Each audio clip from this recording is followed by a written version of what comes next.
All right, so welcome everyone to the second part of our feedback. New Year, January 8th.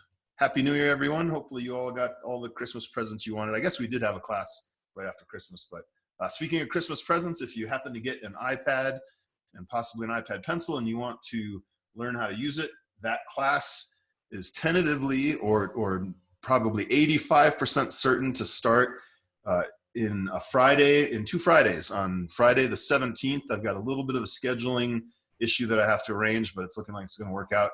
And we're going to have that class will be, it'll be like a 45-minute per Friday for about 4 Fridays to help everybody figure out how to use their iPads intelligently. There are lots of tutorials out there on how to just use an iPad, but to use it artistically and to use it without getting caught up in what we were just talking about with Lisa's piece, without over clarifying. Stacy's asking, yes, the iPad class will be recorded. In fact, my hope is to make it that it will have enough kind of production value that I can edit it and package it up and use it just as a class that doesn't have to be live.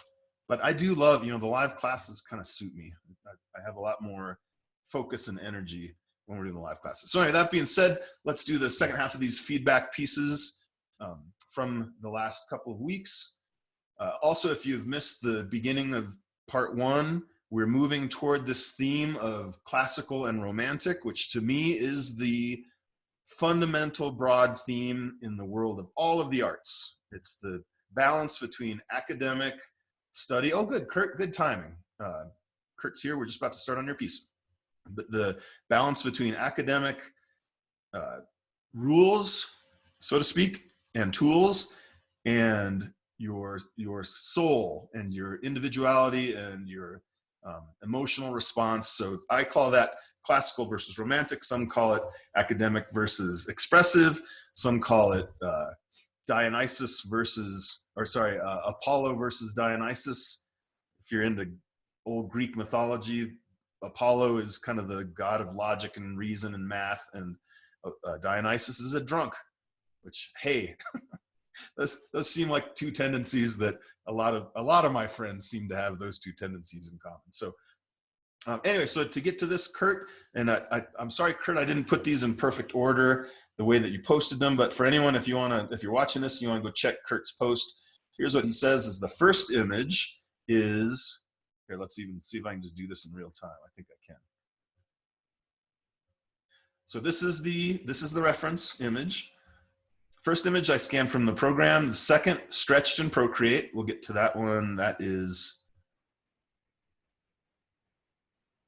this one. Nope, this one.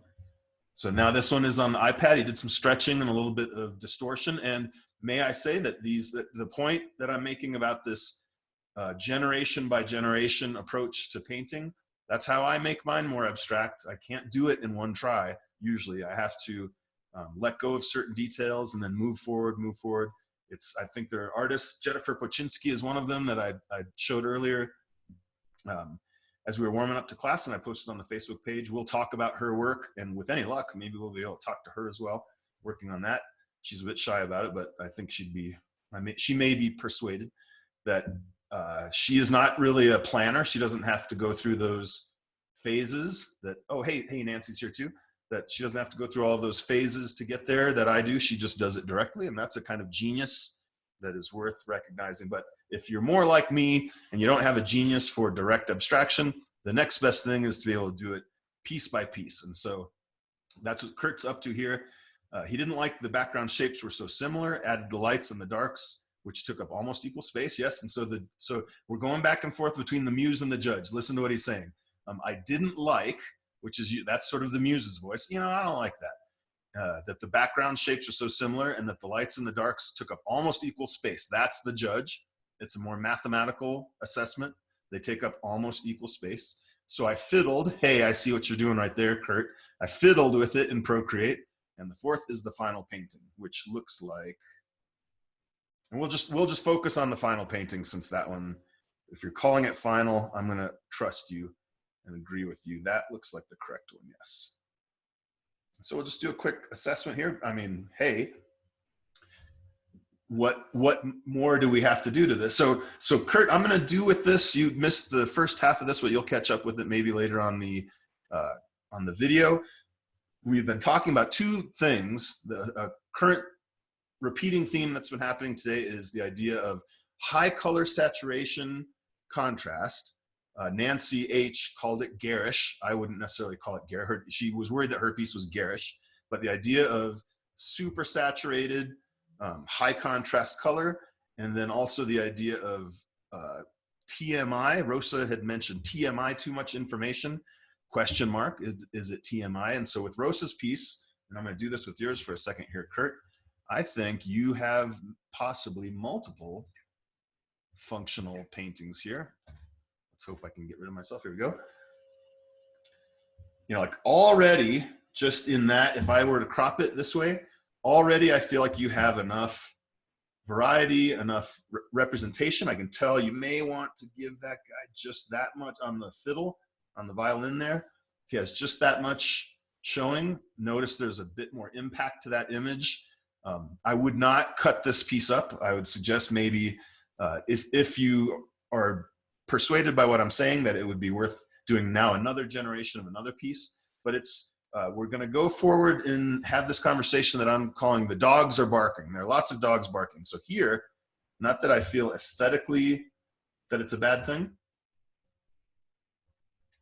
but in the interest of always pushing toward, I would say, more and more, fewer and fewer shapes, more and more simplicity.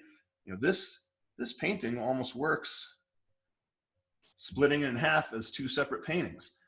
And the reason I really feel like that here is there's a kind, I call this the ping pong, where, you know, you've got a piece over here and you've got a piece over here. There's nothing really going on in between them. And so my eye sort of ping pongs back and forth, which is not, again, that's not necessarily a bad aesthetic issue. It's much more like, you know, in the interest of simple, as I'm looking at this, I think you could get around that by getting rid of the woman's foot. I know that that's not anatomically correct. Let's see if we can do it in a little bit less destructive, weird way. Glazing out her foot, and even some of the highlight on her leg. So now you see, and I guess maybe I have a bias towards this. Now we're into this triangle. And by the way, Kurt, excellent job with that piece of shape work right there. Now I'm going to make her pants even a little bit less highlight to quiet those dogs out there on the periphery and make it a little bit clearer, that relationship on the inside there. That would be another possible suggestion here, Kurt.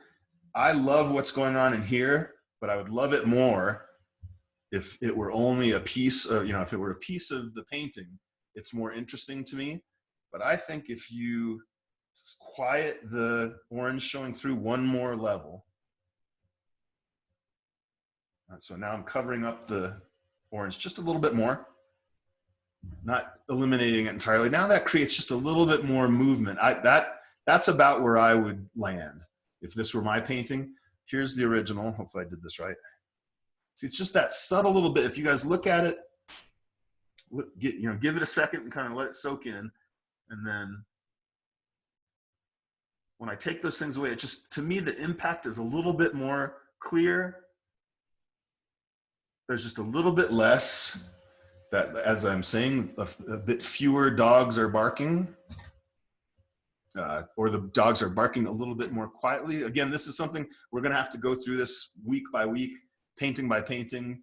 Some of you are going to consider certain things to be distracting, certain other things not to be distracting. But that, Kurt, that would be my suggestion right there. I think that there's just a little bit, one more step quieter. And then I would love to see, if you have the inclination and the time, I would love to see what it looks like if you did what I was saying about, you know, try thinking about some interesting ways to crop this dude.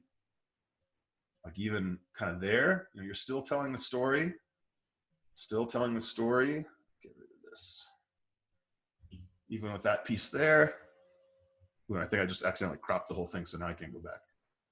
But you folks who have been around and who have been in some of my workshops, I find cropping to be a great effort, a great thing to to simplify, get rid of some of the, if you can't quiet the dogs any other way, cropping is a great way to limit that information. And Kurt is saying too, that's why he hasn't varnished it yet. Even if you had varnished it, sometimes you can go over it. That's another conversation to have. But just in the interest of always allowing another possibility and another possibility, that's kind of where I would take that, Kurt. But really, I mean, it works great as is.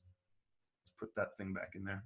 It just seems for me, my eye is pulled to her leg and her foot and the space behind her head a bit disproportionately to the pieces that I'd like to be looking at: the violin, her face and arm, his face, and then his tie back to the violin.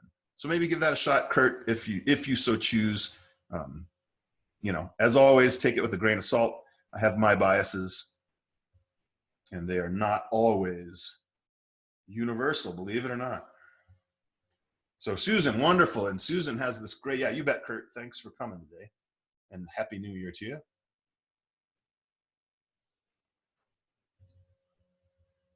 All right, so Susan, wonderful painting. Susan, you've been killing it over there on Facebook.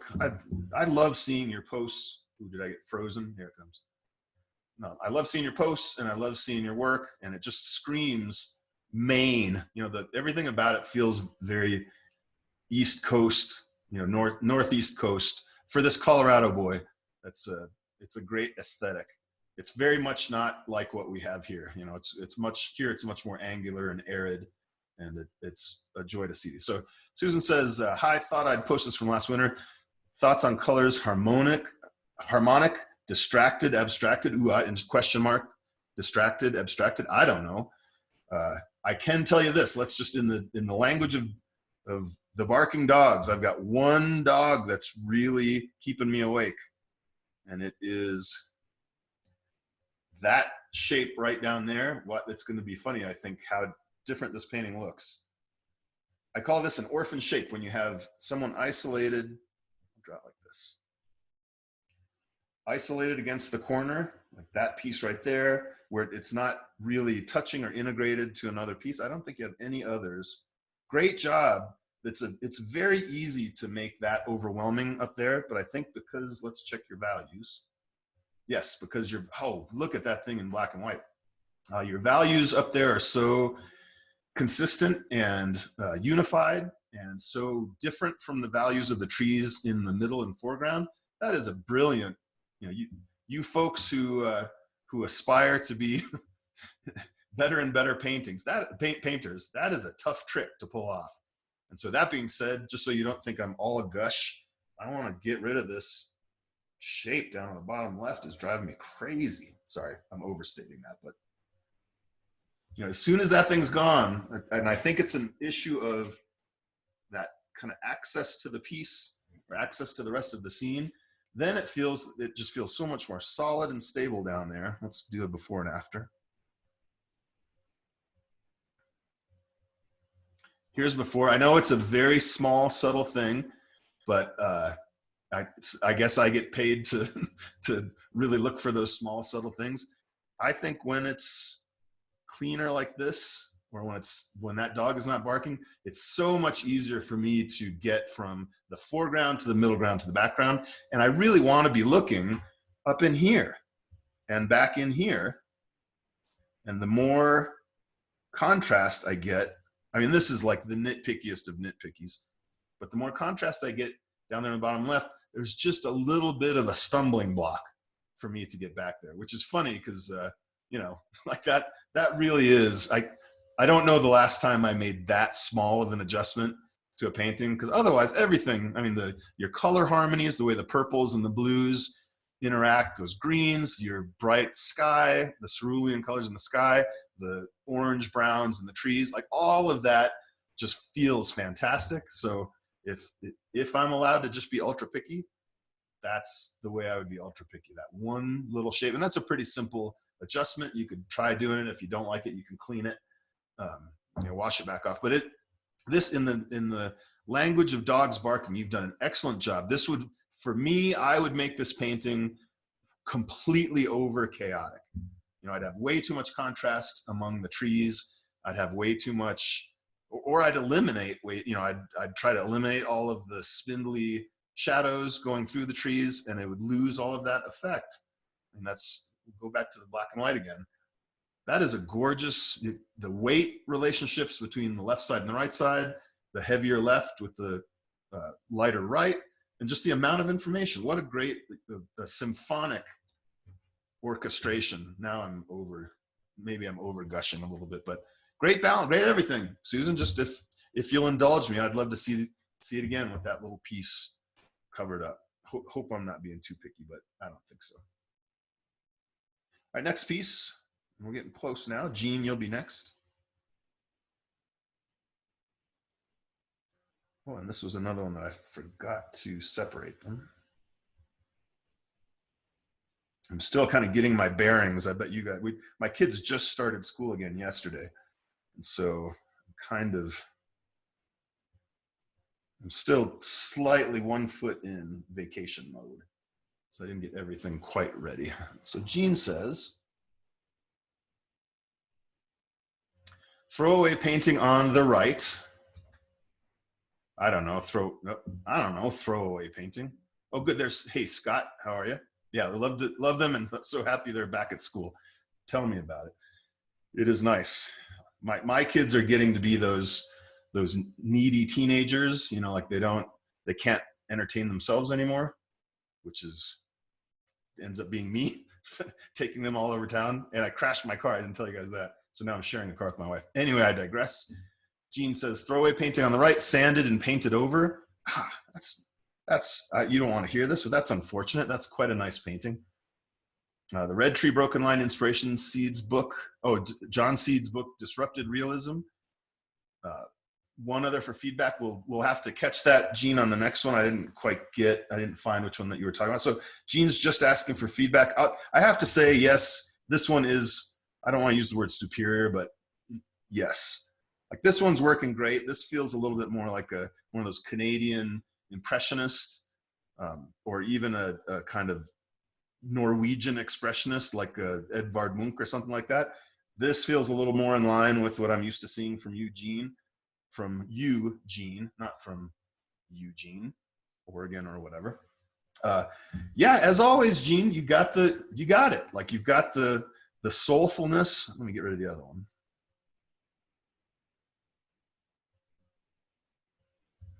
That kind of soulful darkness meets little rays of optimism and hope, I guess, with the color. I have no suggestions. If I really get ultra picky, I don't necessarily want to get ultra picky, but this center tree, I don't think is totally necessary. That center branch, I don't know. It is necessary. It adds to the pokiness. That's a technical art world term, the pokiness of the trees. But the flow of it just feels great, Gene. All of this stuff going in here, slowing it down with those roadblocks from that side. Gene, I don't remember it from class if you are a enter from the left or enter from the right, but this is a very nice example of an enter from the right, you know, slowing down the pace, creating a blockage, pulling us back into the scene, high contrast, high saturation, right where it counts. Yeah, great sense of depth. And just your paint application, the mark making, this sort of blurry, circular brushstroke stuff you've got going on in the leaves. You know, this, as it plays into that, as that plays, like, see what I'm talking about, everybody? Where's Waldo? Right there. There's this sort of cascading circularity there. Same is happening here, bringing us in, great staccato brushstroke. Like I got nothing for you, Gene, and you know I'd tell you if I can beat up on Susan for that one little tiny orphan shape, you know that I'd find what I could here. One maybe up here, a little bit of, let's solidify that slightly. See if that makes any difference. Yeah, you know what? Actually, I think that works. Narrative-wise, it makes just a little more claustrophobia. You can decide for yourselves. When it's like this, it's a little bit more wispy. And when it's like that, I think it gives it a little more impact, a little more vignette kind of tunnel. the upper, am I doing this right? That upper corner, when it's like this, feels just a little bit lighter and a little bit less impactful. That feels a little more solid. I would suggest it. And again, I'll leave it up to you, Gene, but great work. As always, great soul. Great. You people who are worried about your accuracy and inaccuracy and all of that stuff. Take it from Gene. It doesn't matter, especially, and yeah, Susan, I did see, let me check your responses in a minute. I'm kind of trying to keep up. Oh, Dina says, has a Jolyn Dewsbury. That's a Colorado artist feel to it. Absolutely. It's very organic, very expressive, and we'll use, as we have in the past, we'll use Gene as a kind of inspiration point going forward, especially when we get into the romanticism side. That's what that is that you have to be willing to sacrifice a certain degree of quote unquote accuracy in the name of expressionism. And Gene seems to just do that naturally. That's foreign to me. Those of you who are over there with me on team rectangle and team shape orientations, it's a bit of a foreign language for us to get over there. So let me quickly see. Susan was mentioning something about her. Yes, sometimes I can't read all of the comments as I'm going. But yeah, it looks, all right, we look good. Yes, Susan, I can see it. All right, let's move on. Gene, thanks as always. Team Guts all the way, Team Soul, Gene, very nice. Very nice is probably not the right word for it. Well done. All right, Denise the illustrator. You guys, some of you, like you professionals, get me a little intimidated when you guys post these things.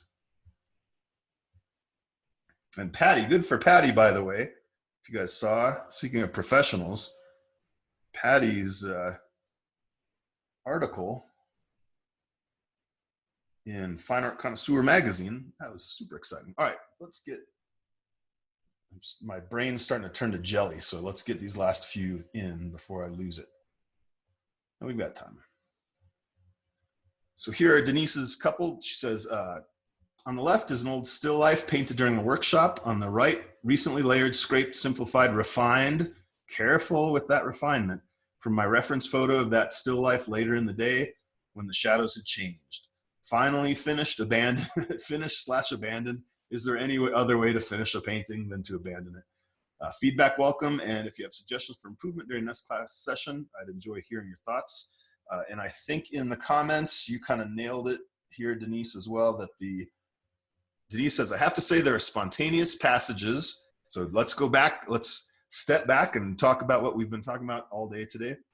Denise says, there are spontaneous passages in the rough version, that's the one on the left, that I really miss in the finished version. I would agree with that. I think the flowers themselves, I think everywhere else I can allow it, or like it doesn't feel like you've lost anything elsewhere.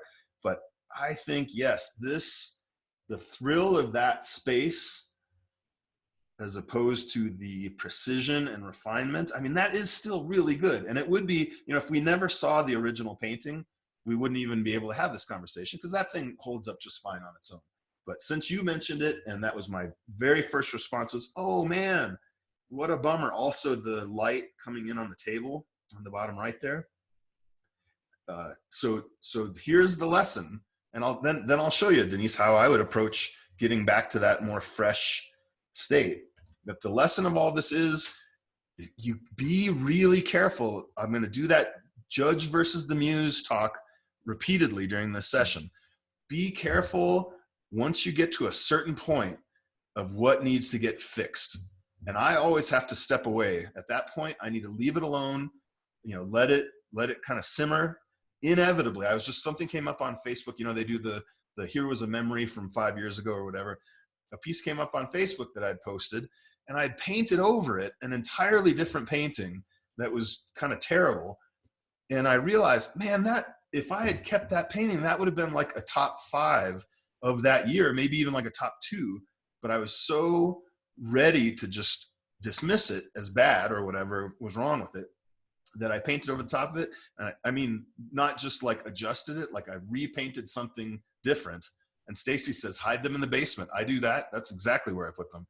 Put them against the wall for a couple of weeks or months or whatever. Although it did sound like you pulled this one out to make some modifications. So, but this, I don't want to say that the one on the right is, quote, better and the one on the left is, quote, worse, because it's your choice artistically which direction you want to go. If it's, you know, if refinement, this would be toward classicism, what I'm using in these conversations as, you know, more measured, more clear, more accuracy, all of those, like especially in the piece of paper, versus more romantic. That's a little more raw, a little more personal, any other kind of word that you want to use. It's up to you where you fit in that spectrum. So to give you a little bit of a practical feedback here, Denise, if we're still open to working on this painting, it's just what I was saying to Nancy earlier. Get your brush out, grab a color, get back to wrecking something. Then when you know, that's kind of what's going on right here. Then when you, let's even wreck this a little bit. Oh, come on. There it goes.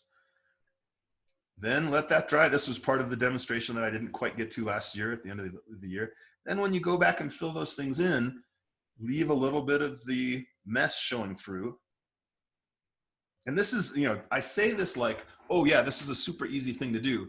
Trash your painting and then go back in and reclaim it. It's an ongoing, difficult process that requires practice and a fair amount of discipline to allow yourself to leave trashy things alone. Trashy, I say that in the best way. You know, let those trashed out pieces show through. And just again, like here, Denise, the choice has been like you've reinforced the back of that table as a very geometric, architectural, classical shape. It doesn't need to have that. Look what was happening earlier. That rough, unrefined piece. And I'm not trying to tell you how to think about your own art. You can decide. Obviously, there was something you wanted to do to this to make a change, but you know, when that thing goes back in there, it doesn't need to be so precise. And same with the flowers. You know, there can be, and by the way, I'm destroying an exquisite thing.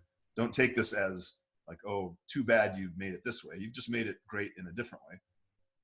But since we're talking what we're talking about, you know, let some of that sort of initial excitement back into your painting. And this is one of those tough things that I'm always balancing this dichotomy between, you know, what do I want and what do you want, and you know, how would I say you should do it, and what are you guys going for?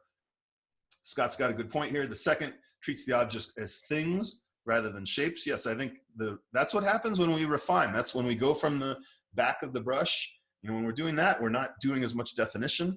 As we move to the front of the brush, it's much more concerned with definitions and separations and measurements and all of that kind of stuff. So this will make a lot more sense in the coming weeks. Denise, hopefully, I don't know, it's so hard because they're both so good, but I agree there was something a bit of life. I'm seeing my Diebenkorn colors and shapes just like singing over there. But I don't want to also dismiss this. A lot of what we're going to talk about coming up here is that idea of classical measuring, like Catherine Kehoe. Those of you guys who saw what I posted on Facebook, Catherine Kehoe is very much a measurer. Like literally, she measures angles and then reproduces them, and she does such a wonderful job with that. So I don't want to talk anybody out of that versus the Jennifer Paczynski that I posted, where she is complete spontaneity. She doesn't plan the painting. She doesn't sketch it out first. She just like fires it up. And Kurt says, for what's okay, thank you, Kurt. It is worth a lot. Kurt says, for what's worth, I love the second version. I like its geometric character. Yeah. And so that's why I'm always reluctant to impose my own biases. And actually, I tend to have that more geometric bias anyway. But yeah, you're going to find you're going to have to ask yourself, Denise, which direction feels more authentic to you and feels more sustainable and all of that. What's going to get you back into the studio? I've done plenty of sermonizing and soapboxing today, so I'll leave it at that. But the good news is, Denise, it's still fantastic. Kurt agrees. Let's go back to the original here. It's just more, it's more in the classical range. You know, it's more measured, it's more clear, it's more accessible visually, it's more predictable in the relationships of the shapes and all of those kinds of things. And now it's up to you to ask, is that something that I want, or do I want to go in a separate direction? And Denise says, I think my strengths lie more in spontaneity than in accuracy. Good. Or let's have them both, right? Let's trust, Denise, you of all of us, you should be trusting your draftswomanship skills as much as you don't have to worry about it. You've got these skills. Let them kind of take a weird path if you're so inclined. But great job, Denise. Thank you for posting. And yeah, thanks for listening to my mumbo jumbo here. So Kate's next, and Kate has an interesting thing that I want to address, and we are closing in on running out of time here. Kate says, this is important because I hear this all the time. I'm going to scold you a little bit, Kate, here. Not bad. Kate says, I feel as though I'm just bumbling around. Don't we all? Especially working in oil, I'm kind of content with this, but next time would do closer on the figure. I may go back and mess it up. I'm lost or just lost, need feedback. So here's the thing, is that all of those things that you're saying, okay, and Kate just clarified she's trying to move toward Pachinski. That helps. It's not the painting. All right, I have to do this soapbox one last time. It's not the painting feeling those things. Like when you say you're lost, there's nothing lost about that painting. If you're feeling lost, that's something, like your relationship to your practice is at issue. It's got nothing to do with that painting. Until you tell me that that's got the, there's a Jennifer Pachinski element of that you'd like. Well, that's what we're going to talk about coming up here. How to let go of a certain, Jennifer Pachinski has two things. I don't know her well enough to say this with absolute certainty, but as an artist who knows other artists, I'm pretty sure that I'm correct about this. She has excellent drawing skills, and she is very courageous. And she just uses those two things. There's almost nothing else she needs to worry about. Her subject matter is not terribly interesting. She tends to grab photographs from Google and things like that. So it's not conceptual. It's not, it's not academic necessarily. It's not all of those other things. It's just raw practice drawing skill and the courage to put the paint on the canvas. And I'm sure in her own mind, she probably fails just as often as she succeeds. And maybe she makes enough work that it doesn't matter. But it's when you guys are saying these things to yourself, and I'll read it again, it feels as though I'm just bumbling around. That's an issue outside of our class. If you need more courage, like when you say I'm bumbling around, back to what we talked about earlier, the opposition idea, the opposite of whatever you're frustrated with. I feel like I'm bumbling around. The opposite of that is direct. Be direct. And so like when you paint that arm, here bumbling around on an arm is to paint it kind of like this. You guys know what I mean? Like very cautious. I don't like that. I'm going to erase it or smear it out, or, if you're wanting that to be very accurate or for whatever reason, if you want to be more like Jennifer Pachinski, don't we all? That counts as an arm in Jennifer Pachinski world. I'll have to prove that with some images on the Facebook page later. That background stuff there, the purple in the hand, the piece of the chair behind her. It's if you feel like you're bumbling around, to me, the answer is something more like this. Dina said, I think that Kwang Ho once said, make a decision. It's always right. Jay Moore said, indecision is a killer in painting. I would add to that David Leffel, who there's very few things David Leffel says that I tend to agree with, but here's one. And it's just a funny thing for an old man to say. He says, an aggressive, inaccurate stroke is always better than an accurate, flaccid, is the word he uses, flaccid stroke.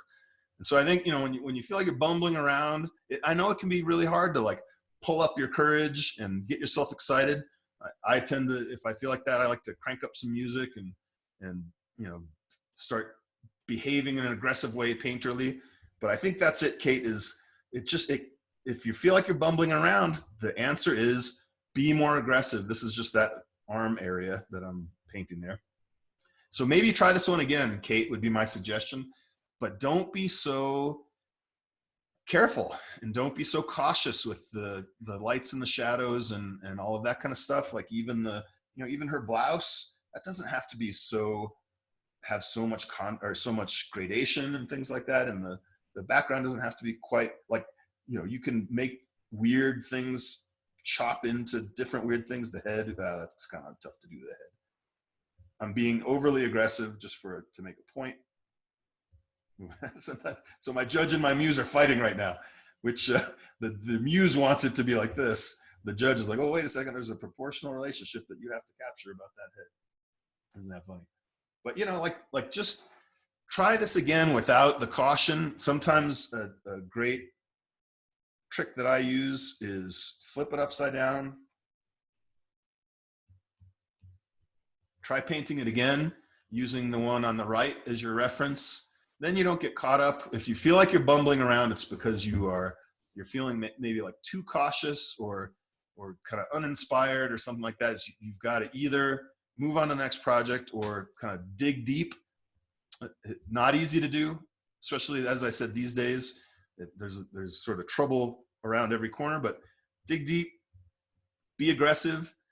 It's not going to happen by itself. It isn't just going to like pop out of nowhere. You've got to kind of consciously make the choice not to be lost, not to bumble around. And as I said, again, it's not the painting that's lost. It's the feeling of the painter that's lost. People tell me that all the time. I don't know what I'm doing. I'm confused. I'm worried. None of that stuff has to do with the painting. That's all much more like how you're interacting with the painting. Because I've done plenty of things feeling extremely confident that are terrible.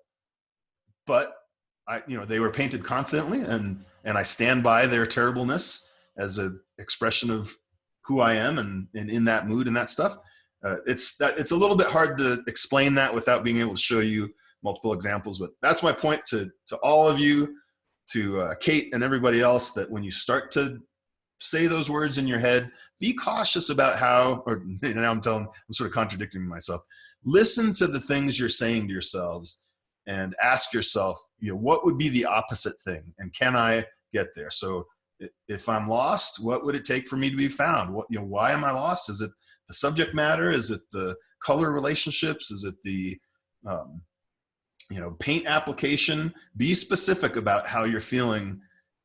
Isn't what you think is not working, and then it's so much easier to identify that and modify it. So Kate, this would be the George Costanza solution. Scott says it is like the reference there is, he said, I'm going to do everything the opposite of what my instincts would tell me. And all the women think that he's great because now he stops acting like like the bumbling fool. That is, and actually there's some truth to that, I have to say. That is the George Costanza. His instinct is to kind of berate himself. Okay, let's wrap this up. We have two more. One is by we're back to Nancy doing, Nancy, you weren't here earlier when I said this kind of teacher's pet. I would paint this, my goodness. I would paint this in a second.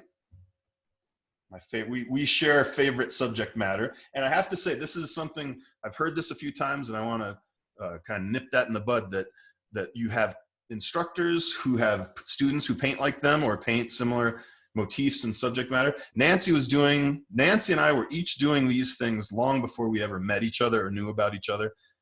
So it's a lot of times, in my experience, it's that you kind of find each other. You find people who have similar subject matter taste and similar approaches, and it's kind of fun to reinforce your belief in those things. So anyway, I just want to throw that in there, lest you think I'm corrupting Nancy in the direction of my own work. So Nancy says, I did this in oil, 12 by 12 toned wood panel, something new to kick. Look at that sky, by the way, as I'm reading this. My God, what a great application of paint. Something new to kick off the season after using acrylics on canvas paper. I love how the oil paint, isn't it nice to go back to oil paint? How the oil paint slides around on the panel. 'Tis the season for playing, experimenting. No windows. Yeah, yeah. Scott says everything's better with butter. That's a great way to put it. I have to say I'm kind of getting sick of acrylic. Sorry, everybody. Uh, the thought I've got now, my studio is completely set up to do basically anything I need to do in here. And the other day I was working on some acrylic stuff and just thinking, just remembering what it was like to use a filbert hog hair brush, just saturated with slippery oil paint, and it made me think I got to get back to doing that too. I do love acrylic for certain things, but there's just some stuff that oil does that acrylic can't do. So that being said, Nancy, I kind of think it needs a window or two. I don't know. Or there's a level of detail I think that needs to be dialed back. So you've got the underhangings. I don't know what we'd call these, the trim on that center house that says to me, you're stating to me, here's a degree of detail that I'm going to present. And if the degree of detail, this happens a lot in portraits too, like abstract portraits, if the degree of detail goes all the way to that point, I'm expecting, then why aren't there any windows? And maybe there's some kind of surrealist statement to that. So one solution or one direction, this is kind of a John Redmond. Back in the day, he would use this solution, that if you eliminate all of that trim and move it into kind of, I've always called this monopoly houses, you move them into these hyper simplified, I don't have a better word for it, monopoly houses, then I think you can get away with it. And even still, I feel like, man, wouldn't it be nice? Ooh, we are running out of time. Battery's about dead. Wouldn't it be nice if there's just one little window? And by the way, let's talk about this window logic. It doesn't have to be this super high contrast window. It can be something that's just slightly, and even maybe not quite that much, that's just slightly, this was back to that dogs barking conversation. That, I don't know if you guys can see that. There's a tiny little indication of a window there. I just think it has to have, it feels like a lot of medium-sized shapes at this point. I think it has to have, for me anyway, I'm feeling like I'm missing something by not having a little window someplace. And I liked it when I put it right here. That felt kind of nice because it's like the houses are looking at each other. Let's see how that would look without all of the trim disappearing.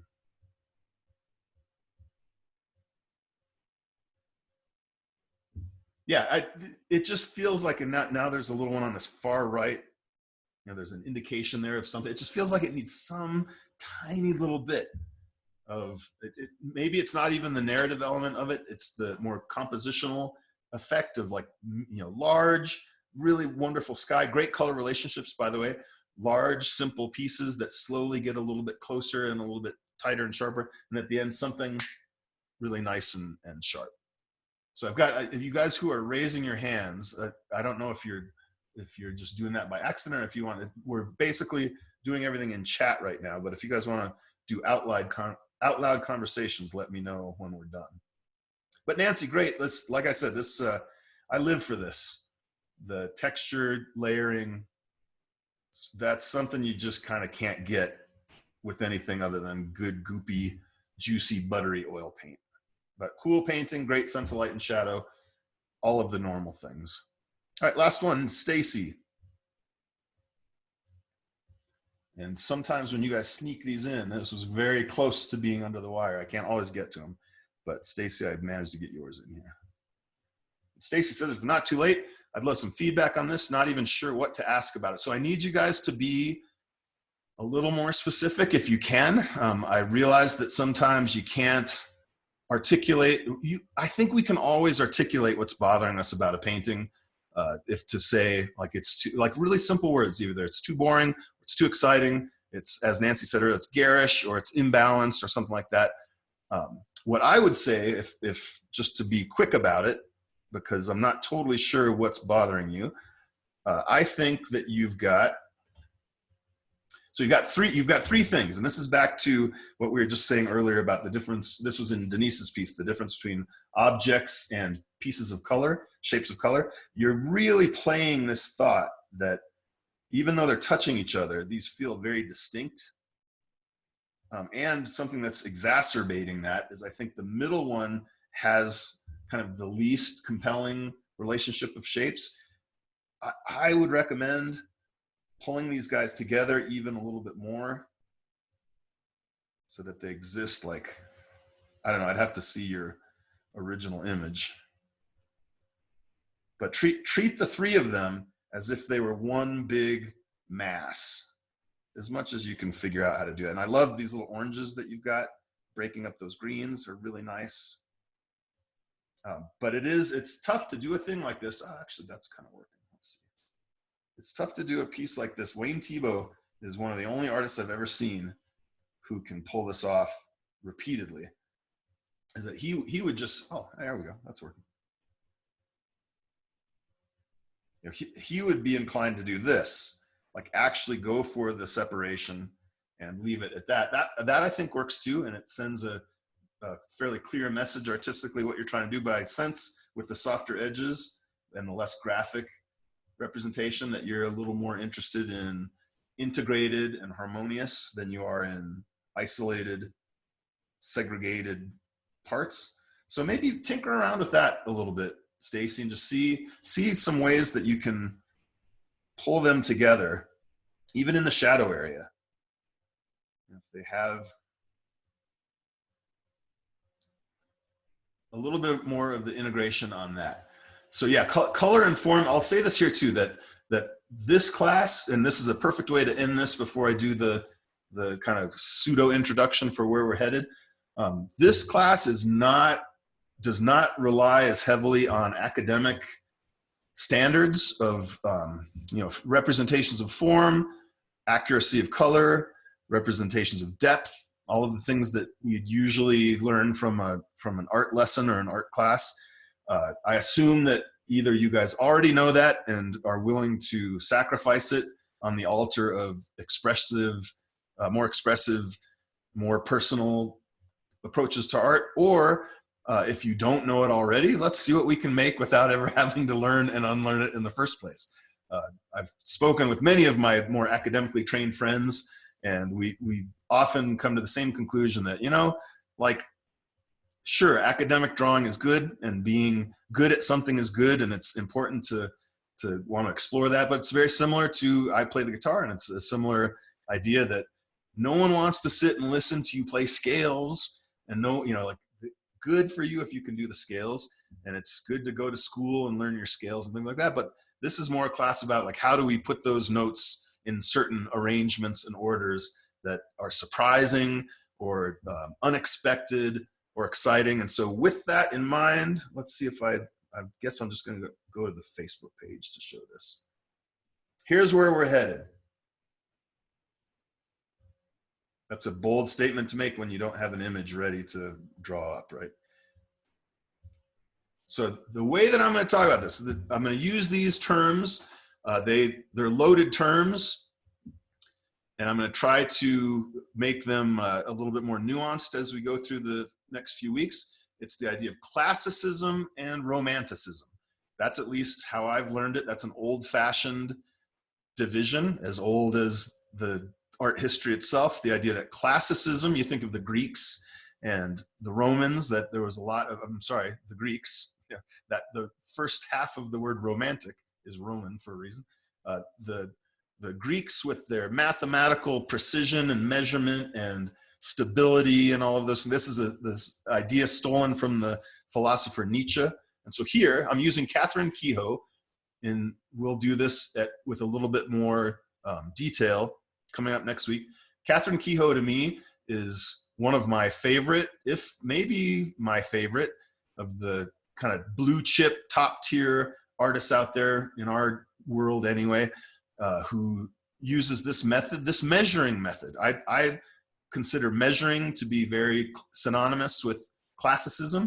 And this, I've learned this from some of my students who have taken Catherine's class, that she literally, when you're figuring out how this thing's going to go, let's see if I can do it even over the top, that you do straight lines.